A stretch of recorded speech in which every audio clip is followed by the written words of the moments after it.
যার একটু বিবেক রয়েছে সে তার গুলি নিয়ে তার সন্তানের বুকে গুলি করতে পারবে? তাহলে এই নরপিশাচ, তুই আমার সন্তানদের বুকে কেন গুলি করলি?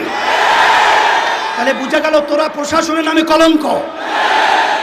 আর তোমরা প্রশাসন কি আওয়ামী লীগের লালিত পালিত ক্যাডার গুন্ডা না বাংলাদেশের প্রজাতন্ত্রের কর্মচারী? কিন্তু আপনার সন্তানদেরকে রাস্তায় গুলি করবে, হত্যা করবে, আর আপনারা ঘরে থাকবেন, এটা হতে পারে না। আপনারা আসেন, আমরা আমাদের সাথে আছি ইনশাআল্লাহ।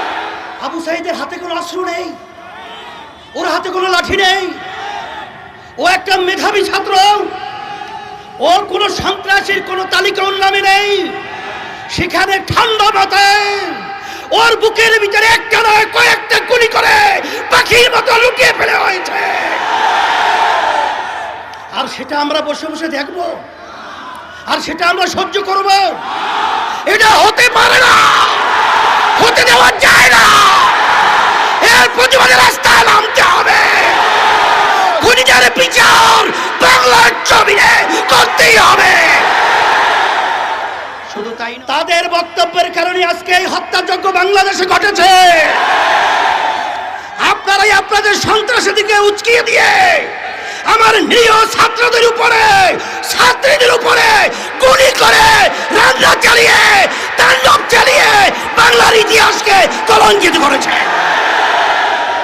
আমরা এই দেশের মাটিতে জন্মগ্রহণ করেছি, আমরা এই দেশের সন্তান, আমরা এ দেশেই থাকব। সন্ত্রাসীদেরকে বাংলার জমিন থেকে উৎখাত করে ছাড়বো ইনশাআল্লাহ।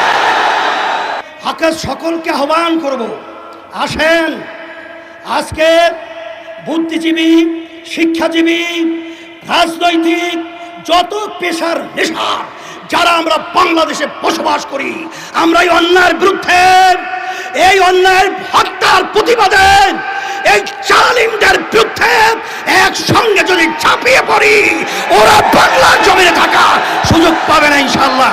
এই আহ্বান আমি সকলকে করছি, আসেন।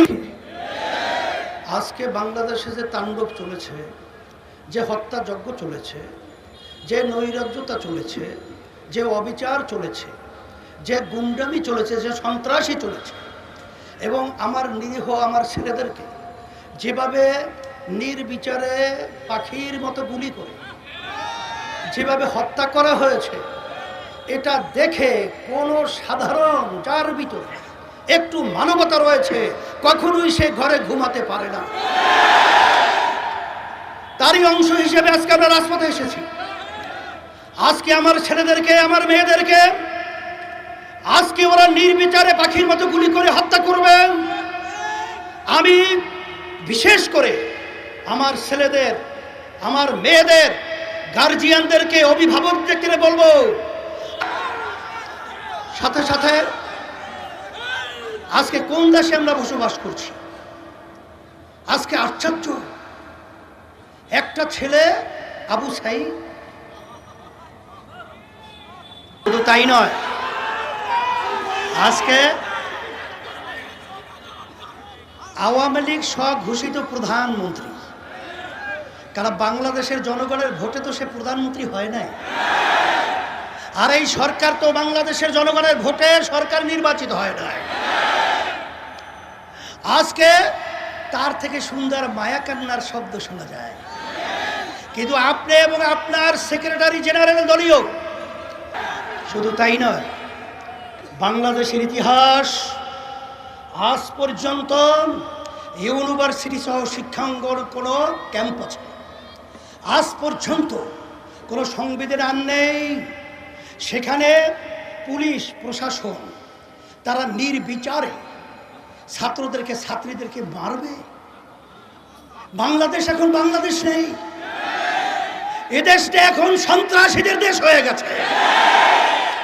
এখন আমরা দেশের ভিতরে বসবাস করার মতো উপযোগী কোনো রাষ্ট্র বলতেই এদেশে নেই। এখন আমরা কোথায় যাব? আজকে রাস্তায় নামলে, প্রতিবাদ করলে আজকে গুলি করা হয়, আজকে জেলে দেওয়া হয়, আজকে অঙ্গহানি করা হয়। এখন আমাদের দেশ ছেড়ে আমরা ভারত যাব? আমরা কি ইউরোপ এবং বিভিন্ন অন্যান্য দেশে আমরা নাগরিক হব না। এই জন্যে আমি আজকে বক্তব্য বেশি লম্বা দেব না। আজকে আইনমন্ত্রী, প্রধানমন্ত্রী এখন যারা নাকি ন্যায্য অধিকার দাবি নিয়ে রাজপথে এসেছিল তাদের কাছে বসার জন্য প্রস্তাব করছেন, কিন্তু যেই যানগুলো ঝরে গেল, যেই মায়ের কোল খালি হলো, যেই সন্তান আজকে মা এতিম হলো, আজকে মা সন্তান হারা হলো, সেই সন্তানদের কি বিচার হবে? তাদেরকে কিভাবে ফেরত দেওয়া হবে? না, কোটা সংস্কার হবে, তাদের পক্ষে তো আমরা আগেও ছিলাম। কিন্তু আজকে আমার প্রশাসন ভাইদেরকে বলবো, কোন হৃদয়বান মানুষ যার একটু বিবেক রয়েছে সে তার গুলি নিয়ে তার সন্তানের বুকে গুলি করতে পারবে? তাহলে এই নরপিশাচ, তুই আমার সন্তানদের বুকে কেন গুলি করলি? তাহলে বুঝা গেল তোরা প্রশাসনের নামে কলঙ্ক। আর তোমরা প্রশাসন কি আওয়ামী লীগের লালিত পালিত ক্যাডার গুন্ডা না বাংলাদেশের প্রজাতন্ত্রের কর্মচারী?